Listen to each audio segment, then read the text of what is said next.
So yeah, bike is stock except for the RK Tech head. All I've done is put a rear disc guard on it, skid plate on it. I leaned out the carburetor, put the red auxiliary spring, had to dab a foot there. Of course, it was my surgery leg. But as far as that goes, my knee feels really good.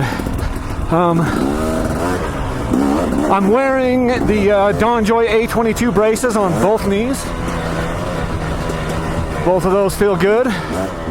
Yeah, the only real complaint I have about the knee braces is the one on my non-surgical knee, my left knee. That's the one I haven't worn as much, and they kind of changed the design just slightly, the way the straps work on the back. And it kind of there's this one part where the strap rubs me raw right in the back of my knee. I need to start just wearing them around the house a little bit more to kind of build up some tolerance on the, build up some toughness on the skin on the back of my knee. And I'll probably do that. I'm actually recording this on January 3rd, which you guys know. I think this video will probably come out on January 4th. I'm getting pretty behind. And obviously this video was taken on November 16th. This was just before we got snow out here in this area of, the desert in Utah. And then this was my first day, technically, back on the bike after 6 months. And then I went and rode in Arizona, which you guys have seen a little bit of that footage. And I even have some more footage of a ride that I did, I don't know, a week and a half ago out here in this same area in the West Desert of Utah, where Sam is with me. Today I'm with Tyler on this ride. And we're able to kind of get up here in the mountains more because it was still middle of November and we hadn't had a lot of snow. The next time I get out here, which would have been in the middle of December time, just before Christmas, we had to stay kind of down in the valleys because there was too much snow, to really get up there. There's a teeny bit of snow there, but now you fast forward a couple of weeks and then we have a lot of snow. So there's Tyler right there. Interesting thing about Tyler is he actually, shortly after this ride, I think it might have been the very next week, he kind of went up into the Alpine single track a little bit to mess around up by his house in northern Utah. And he broke his hand. It broke one of the fingers. I think it's just a finger in his hand. Anyway, he broke his hand or broke his finger. And so he's been out for 6 weeks. So we're getting ready to go for a ride down in St. George area, and he is just chomping at the bit. Tyler will just leave me here.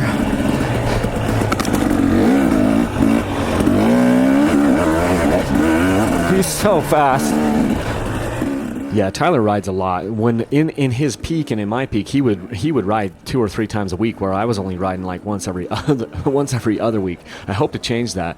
But after he broke his hand, partway through his 6-week recovery, he's like, dude, I'm having withdrawals. I cannot believe you made it 6 months. And I'm going, well, it wasn't easy. It was a long 6 months. So he's coming to the end of his 6 weeks, and hopefully he's going to be able to get out and just test out his hand soon, because I think in about another week we're going to be heading down to St. George area to do some riding in a little bit warmer weather, because it's just frigid cold up here in Utah, in central and northern Utah. We haven't been above freezing for a few days. I think yesterday topped out at like plus 20 degrees Fahrenheit. So can't even wash my truck without everything freezing on it right there while I'm doing it. So anyway, it's been dang cold here recently, and and we're just barely getting into January. January and February are the hardest months to ride for me in Utah, because it's just hard to find the places to go. I mean, you can ride, if you're willing to travel 4 hours one way, then you can ride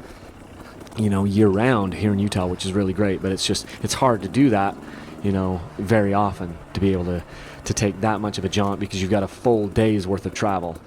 But it is an option, and that's one thing that I'm really glad about. And usually out here in the desert, we can still find stuff to ride, even in January, especially if we just go out near the sand dunes or something like that. Problem is, it's just so cold. When it's 20 degrees, riding in 20 degrees is no fun, because you can't keep your hands warm.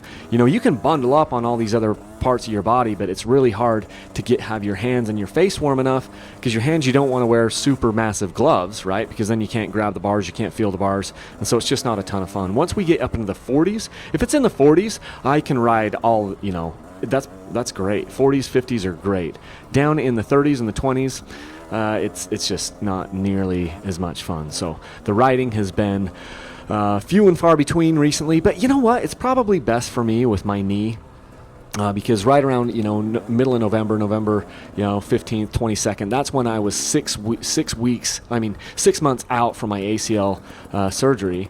And so that was good, but then I know it's not as strong as it needs to be, and I know it's not as strong it's going to be in 9 months and a year from the surgery. And so it's been good to force me to continue to stay off the bike and slowly build up more and more strength and more stability in that knee. So overall, I think it's working out for the best with me not being able to ride hardly at all, even after I kind of got quote-unquote cleared to ride by the doctor. It's probably for the best, because I do think after a ride like this today, I could tell that my knee was weaker. Walking up and down the stairs and getting in and out of the truck, I could tell after a 4-hour ride or whatever that the one knee is not as strong stably as the other knee. It's just, you can tell. It doesn't hurt me at all. I've got full range of motion and all those things, but it's not as strong as the other side.